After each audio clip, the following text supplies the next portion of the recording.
Ragionando su Banksy, non possiamo non ricordare l'episodio recente della storia dell'arte contemporanea, isolana e non solo, di Greta Frau.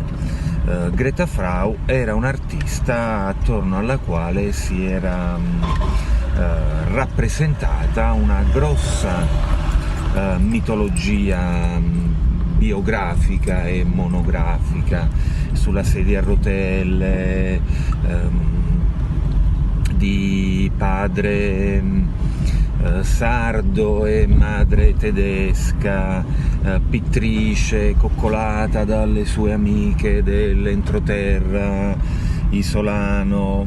Dietro questa rappresentazione in realtà si celava l'identità di un maestro accademico, Aldo Tilocca.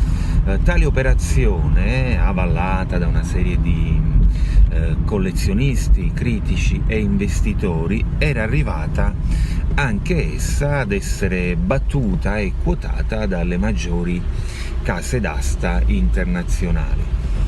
A differenza di Banksy, però, Greta Frau non è riuscita a sostenersi come personaggio e al momento tutti coloro che hanno acquistato un lavoro di Greta Frau nella pratica si ritrovano un lavoro firmato da un artista che non esiste e senza alcuna quotazione. Perché questo? Perché il mercato dell'arte sardo e il sistema dell'arte sardo non sono stati in grado di sostenere tale rappresentazione a livello di mercato privato dell'arte, cosa che invece Banksy riesce a fare in maniera mirabile ed encomiabile.